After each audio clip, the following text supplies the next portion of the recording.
So it's Bet Iyar Tafshinayintet. It's a special day because it's the birthday of the fourth Rebbe of Lubavitch, the Rebbe Maharash, and his was very fundamental. Produced a lot of very important work. His most famous saying is Lechatchila Ariba, that the world has some sort of a method to their to the way they function. And the way the world functions is if you cannot go under something, you cannot avoid it, move to the side, then you jump over it. But first you try under. And he says that the Jewish way is lechatchila riba. It's to go right away, disregard if you do something which is right, which is correct, you disregard the obstacles, you disregard, and you just go right over. And it's a very, very important method in our way of living, So what number was Menachem? He was the seventh. Seventh. He was the seventh. So there were three after him. Maharash, Rashab, Rayatz, and the Rebbe. He was the ninth from the Baal Shem Tov. Anyway, so we are studying the book of Shmuel. The book of Shmuel Aleph, chapter 6, and we are in verse 18. 6:18. Just to recap what happened before. What happened before is that the Philistines captured the ark, and right away the ark started causing them problems. It caused them two major problems. They became all sick with the hemorrhoids. And they all suffered, and as they kept moving the ark from place to place, from city to city, their problems grew, and the people started dying in the streets. That was one problem. Another problem was that there was a plague of mice. A plague of mice. And the plague of mice ate all of their crops. It was this time of year where people usually harvest the fields, the wheat, and they lost everything to the mice. So their leaders and their magicians and priests told them, "You got to give it back," and they did send it back, and they sent it with some sort of a gift, acknowledging God. Acknowledging the fact that they did something wrong. And the gift was attached with a box to the ark.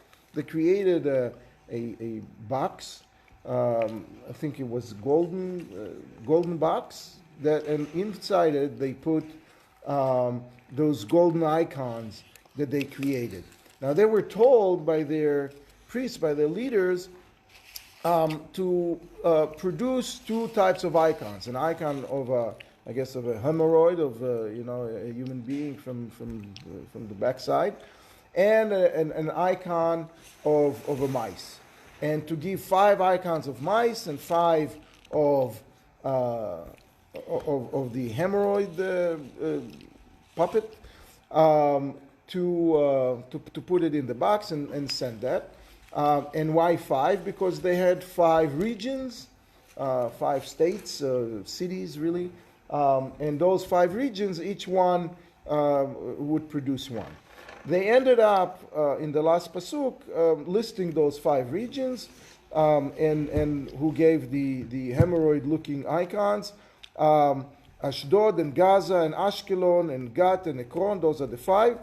And we sort of stopped right in the middle of what is the other icon that they sent, and they sent mice of gold, golden mice, v'achbarei zahav.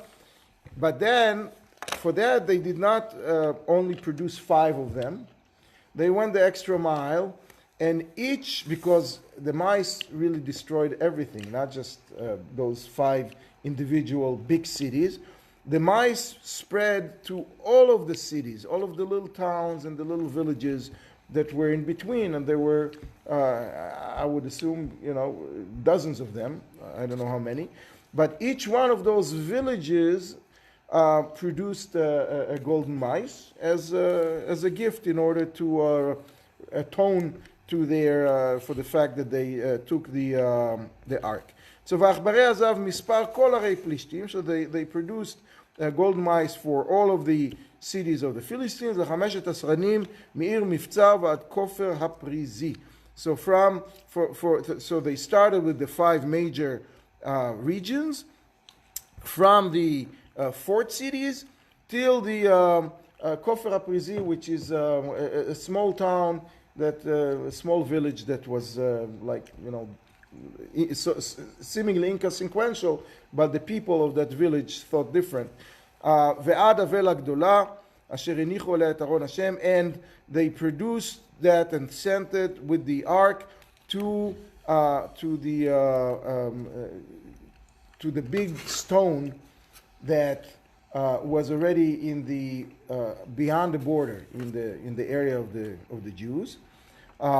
There was one of the first cities that you bump as you move from the Philistines to Israel at the time was the city of Bet Shemesh. The city of Bet Shemesh was the first city in the property of the tribe of Judah, who is responsible, who was at that point was receiving the torch, so to speak, was receiving the honor of housing the tabernacle, whatever's left of it, and the ark.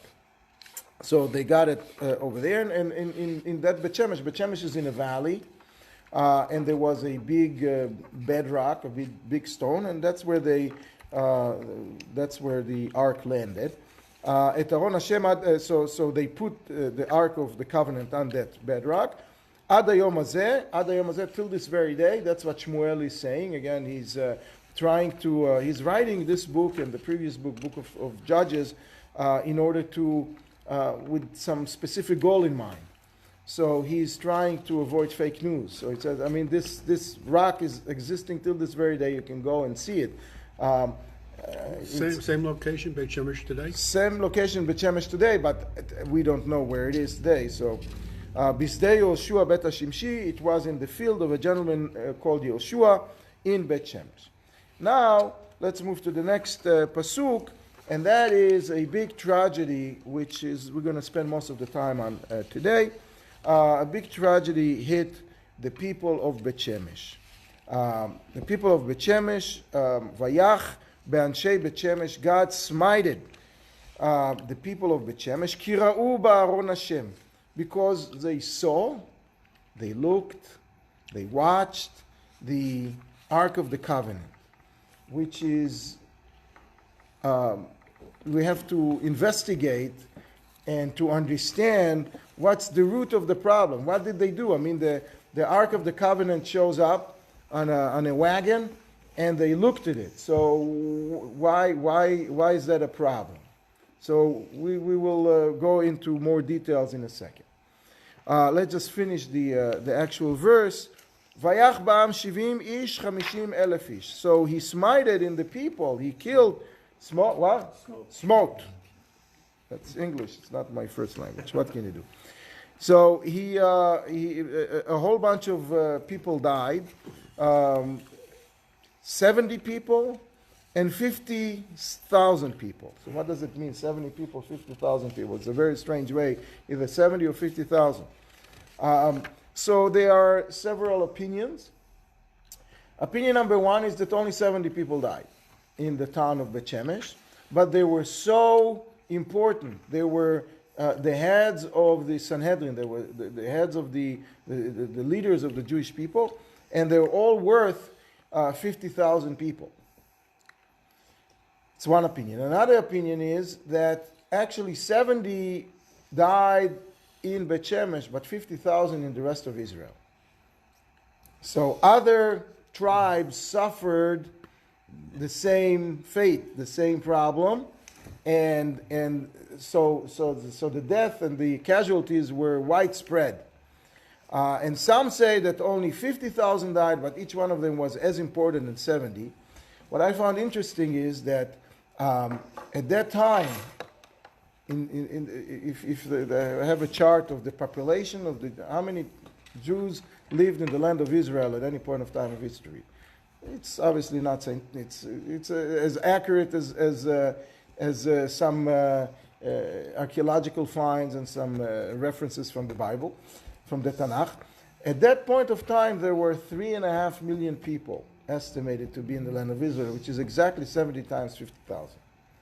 So I just checked it today. It's awesome. So the point is that it's like the Jewish people got some sort of a sentence that had some punishment to all of them, and they took the hit, those 70 or those 50,000. Now, if we recall, in the war, in the battle that led to the capture of the ark in the first place, we lost 34,000 people. And it didn't really cause too much ripple effects. The people were not moved as much. It was not like a national mourning day because we lost 34,000 people. But here, when we lost these people, then it was a bigger quantity, number one. It probably was spread, number two. Number three, the importance of the people who died. And number four, why they died. Now that we didn't go to a battle. When you go to a battle, you expect casualties. But when you were sitting at home and the ark is showing up, I mean, what's going on here? Vaitablu ha'am ki ika Hashem ba'am maka gdola. So everybody was mourning in a serious way. Now, let's look a little bit into the whole reasoning behind the problem. The fact that they looked at the ark and a whole bunch of us died. It doesn't say that everybody that looked died, right? And it's the numbers may not. I mean, it shows up in the field. And I can't imagine that they had 50,000 people harvesting in that field. You know, that's not how it used to be those days. So what happened here? So it's not everybody, but many. Some of them were not there. Anyway, so let's understand what's going on. So the origin of the problem with looking at the ark starts in the book of Numbers, in Bamidbar, chapter 4, verse 5.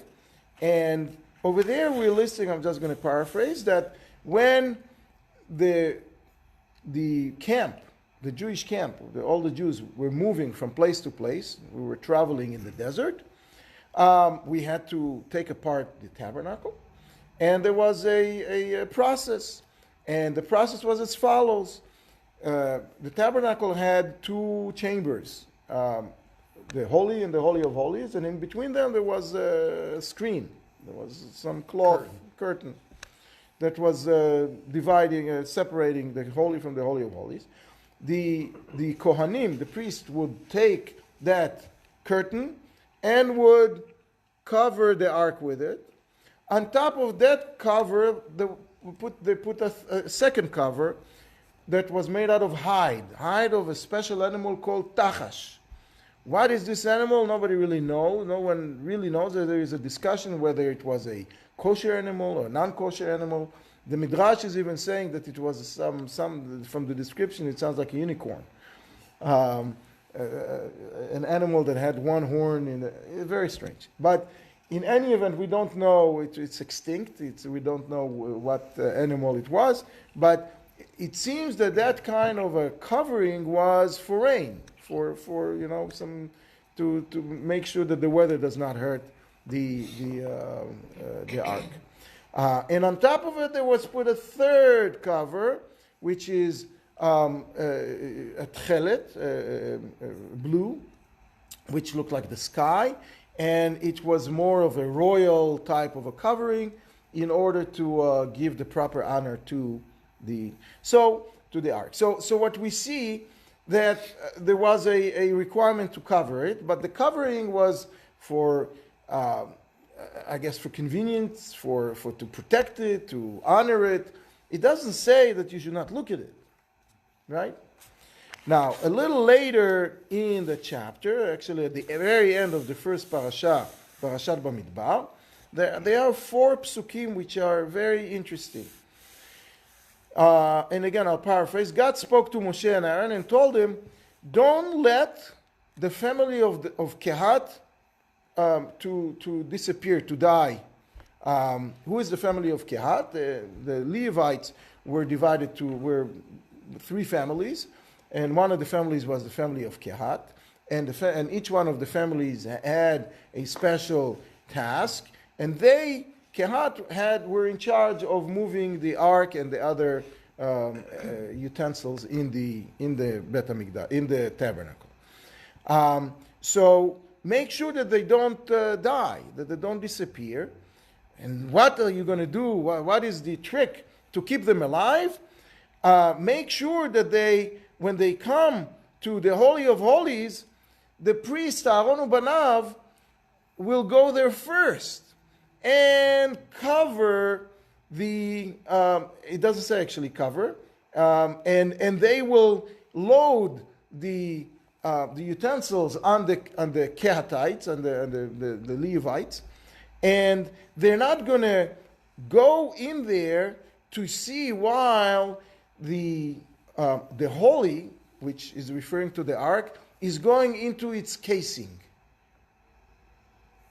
They're not going to see as the ark is being covered. So the Kohanim cover it. So the Kohanim would cover it, and the Levites will not see the process of covering, and that is what will cause them to remain alive. Okay?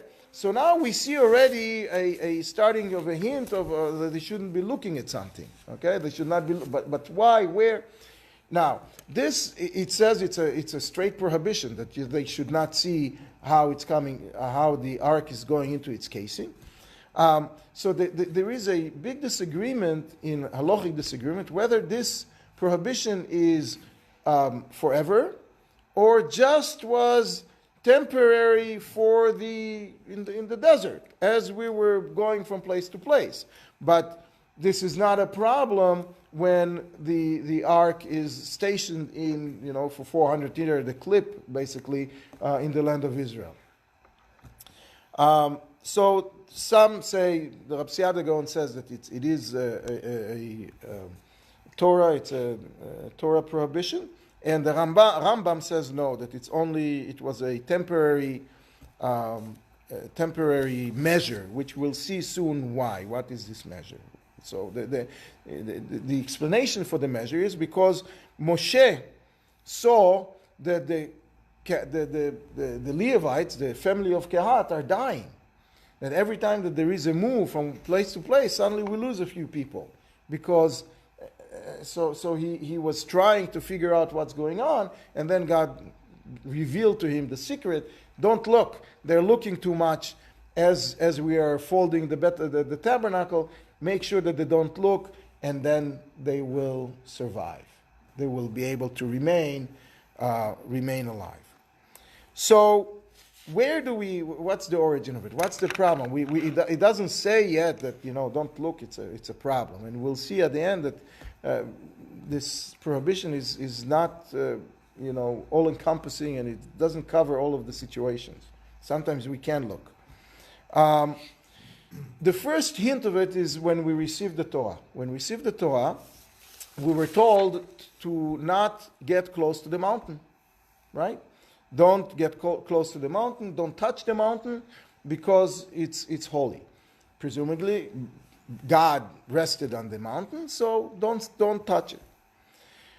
Right after we received the 10 Commandments, there is a story, there is an episode over there.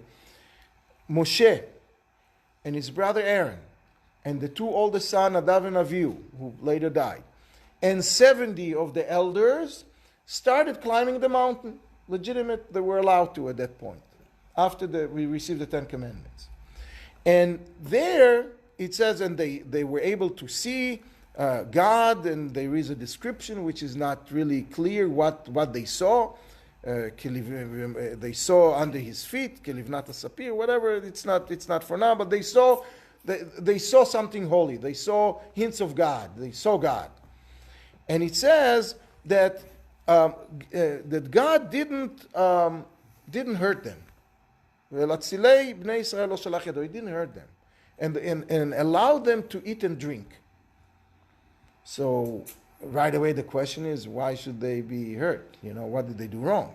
So Rashi explains on the spot, they looked too much, and they were obligated to die for that looking, for that problem, for that infraction. Indiscretion, right? But God didn't want to, ruin the whole moment of Matan Torah, so He let it go and allowed them to party, continue to eat and drink. And later Rashi explains that they were looking while eating. So it wasn't really a problem that they were looking. It's a problem that they were looking not with the proper respect. When you sit and eat, you might watch TV, but it's not really proper to, look at God at that moment and continue eating. So we see that there is, we're starting to feel that there is something there that you're not supposed to look. Maybe it's the way you look. The next occasion that we have a discussion about it is soon thereafter, after the two oldest sons of Aaron died, because they went in drunk to the tabernacle, and he tells them, besides the fact that he tells them not to go into the tabernacle and work in service while drunk, it also tells him, don't come anytime you want into the holy, from the other side of the curtain to the Holy of Holies. Don't come. Don't just enter whenever you want. This is not free for the public. Show up. Let me just pipe in. Why? Because I can be seen only when I'm covered with a cloud, and that is the origin for what we do. What they did. What the high priest did on Yom Kippur, went into once a year to the Holy of Holies, not any time, just on a very special occasion, and he brought with him coals and the incense, and they put the incense on the coals, and that burned the incense, and that produced aroma, but it also produced a cloud of smoke, and a cloud of smoke that engulfed the ark. And then that was the possibility for the high priest to go into the Holy of Holies with that smoke. So he does not see the ark. So God gave him but again, he doesn't say don't. He just says don't show up, and you should look only through the cloud, which is basically don't see it. Later on, Moshe Rabbeinu, after the golden calf, Moshe Rabbeinu is asking to see God. So God said, you can't see me, because there is no person who can see me and stay alive. This is really the final sentence that get us to realize that you can't just come in and look. And that is, just as an anecdote, if we recall in the book of Judges, there was an episode with Shimshon, with the parents of Shimshon. Shimshon, before he was born, his mother was barren, she couldn't have children, and she was working in the field, and then an angel comes to her and tells her, you're going to have a child, and keep him, make sure he doesn't drink wine, and he don't cut his hair, keep him in a special status of a Nazarite, right? And then she runs home and says to her husband, come, let's go. I saw a man, God came to speak to me. So he comes, and the big expert, the husband, he said, talk to him, and then he started shaking. He's fearful. Why was he fearful? Because they saw the angel going up in a fire, and they thought that they saw God. And he thought, I saw God, now I'm going to die. That's the reason he was fearful. Otherwise, there was, wow, that's a good idea. An angel come in, well, let's have a drink, right? But why was he afraid? He was fearful that he's going to die. The next episode is here. So, and we see that people look and actually died. So what does the Radak say? The Radak says that what happened is they opened the ark and they looked inside. And that is the reason that they were punished. So that's one opinion. And another opinion is that just like those elders, when they climbed the mountains, they did not look at it with the proper respect. They looked at it and continued their work. They were harvesting, and they said, "Okay, let's continue harvest. Oh, great! The ark is here. Good for you." Which was really not the right way of looking at it. Now, why am I talking so much about this looking at the ark? It seems like a very couple of sentences here, because it pertains. It matters to us as well.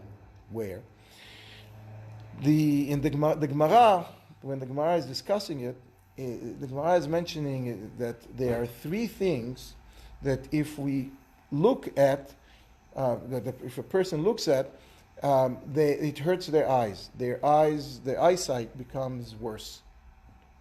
And those are a rainbow and the leader of the Jews, a Nasi Israel. And we're not talking about the Prime Minister Netanyahu. We're talking about a religious leader of the Jews, which God rests there, in part from his godliness, spirituality into that person. Somebody like Moshe, like Yeshua, like there's some. Don't look at the face of the person at that person. Don't look too much. That's what he means. I mean, obviously, you can see. We can walk out and see a rainbow. You can't. You shouldn't be while driving. Close your eyes and as you see the rain. But don't look at it. Don't investigate it too much. And the third thing is the priest, the Kohanim, in Birkat Kohanim. We're not allowed to look at him. And it's all looping back to the same reasoning. Because there is some holiness, there is some godliness, there is something there that is, you can't look too much. And if you look, it can hurt. Now, with the rainbow, for example, we have a special bracha, special blessing, right? That what do we say when we see a rainbow? The rainbow is there to remind us that there was a covenant after the flood, and there ain't going to be more floods, right? And God is keeping His covenant. Zocher habrit v'ne'eman brito. You can trust Him. V'kayam b'mamaro, and He keeps His word, right?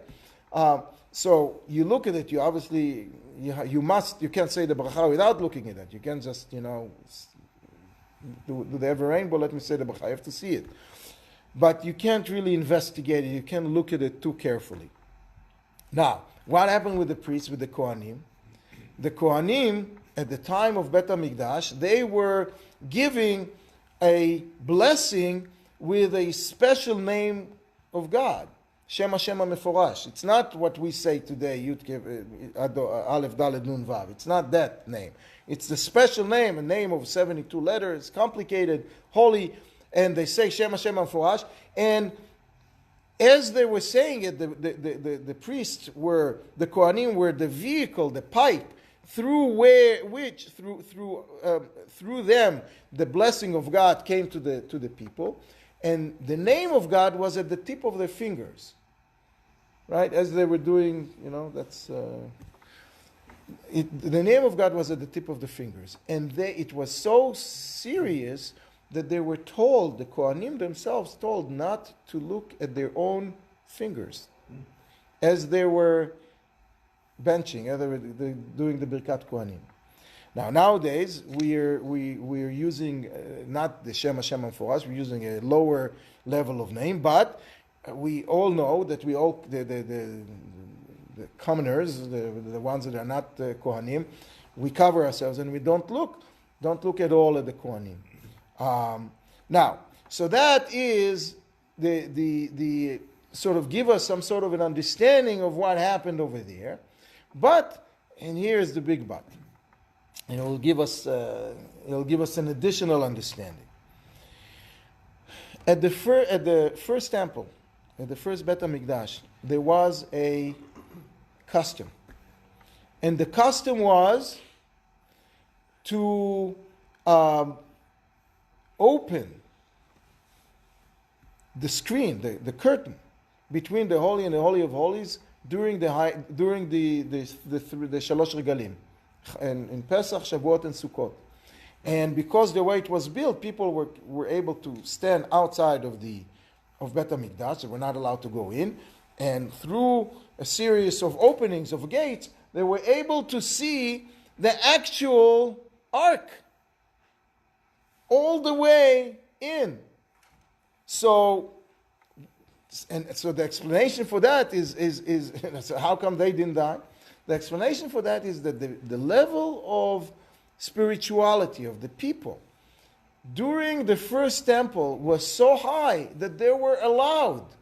And they did it in such a way they were not sitting and eating and doing other things. They came to the Temple Mount, and they were standing in a very specific place with a lot of respect, and they were allowed to see it. That's the only time and the only way they were allowed to see it. Now, the second temple, we didn't have the ark altogether, so there was no problem. But here we have a situation where 70 or 50,000 or the equivalent of 3.5 million people were punished because we looked at the ark. So what was the response of the people? That's Pasuk Chaf. Vayamru anshe Bet Shemesh. So the people of Bet Shemesh says, ironically similar to the way the Philistines reacted to it. Mi yuchal la'amod lifnei Hashem Elokim HaKadosh hazeh? Who can stand in front of God Almighty, the Holy One? Vel mi ya'aleh me'aleinu? Take it away from us. I mean, let's ship it away to a higher place. They were in the valley, but they were also felt that they're in the valley spiritually, and that's why they were punished. So we need some holier people. We need holier people, number one, and we need a higher place to send it to. And this is, by the way, the first time that this phrase, Hashem Elokim HaKadosh, God, our Master, the Holy One, is mentioned. They assigned a new name for Him. So holiness has to be handled with care and with very, very specific parameters. Otherwise, it's a problem. So they were looking for a holy place, and they were looking also for a place that is closer to where the tabernacle is. The tabernacle, after Shiloh was abandoned 7 months earlier, the tabernacle was moved to the city of Nov, the city of the priests. The priests basically folded once that we lost the ark, they folded shop and they moved to their city, the city of Nov. There were 85 priests, houses of priests over there. That's where they lived, and so they brought it home with them and put it together. They were afraid to build it as much because they were afraid of Philistines. They didn't want them to come and take the tabernacle as well. So it was standing over there, but without the ark and without all the ceremonies, was not so. It was active. I mean, they have the altar over there, and they did bring in the daily offerings, but it was not with a lot of fanfare. So right next door to Nov, there was this place, another city called Kiryat Yearim, very close. So they wanted to bring the ark, number one, to a place which is physically higher, so it's easier to protect, it's easier to defend, because in the valley of Bet Shemesh, the Philistines can wake up tomorrow morning and take it again, take it away. So they send it to Kiryat Yarim. Number 2, it's closer to Nov, it's closer to where the tabernacle is. Number 3, there was the people of Kiryat Yarim were at a more of a higher level people. They had they had one specific holy man over there who was really fitting and agreed to take the risk and to guard the ark.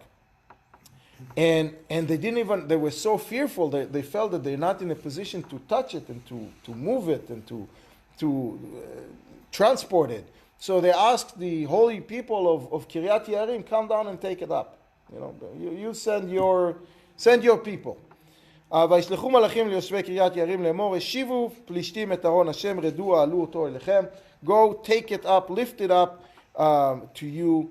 And then for some reason the chapter ends here, but in my humble opinion it should end in the next chapter, but whatever, who am I? ויבוא אנשי קריית יערים, so the people of קריית יערים came and they lifted, they took the ark up, והעלו את ארון השם, ויביאו אותו אל בית אבינדב בגבעה. They brought it to the house of Avinadav. Avinadav apparently had 2 homes. So this is the home which is at a higher level, at the center of town, in the hill, in a place which is more fitting, more suitable, more respectful of the ark. ואת אלעזר בנו קידשו לשמור את ארון השם, and קידשו לשמור את ארון השם. So Avinadav basically told his son to quit his job and to dedicate his life to be in front of the ark and to make sure that it's okay. There was not much to do there, but other than just pay respect and make sure and guard it. So that's what the son of Elazar, the son of Avinadav, did. And we'll continue next time. I think that Mincha is in a few minutes. I just wanted to mention to you guys that tomorrow I'll be. Thank you. That tomorrow I'll be going to the. Will be a group of us. We'll go to the to Lubavitcher Rebbe Oil, to the burial place, and it's an auspicious place, and we'll pray together. And may God give us everything that we want and we need, and you're all invited to join us. It's at 7:30 we leave, 7:45 or something like that. We'll be there at 9:15, I hope. Anyway. Yeah, thank you very much. And the next 2 weeks I'm going to be I'm not going to be in town. I'm going to be drunk for the night. No, I'm not going to be in town. So we'll continue in 3 weeks.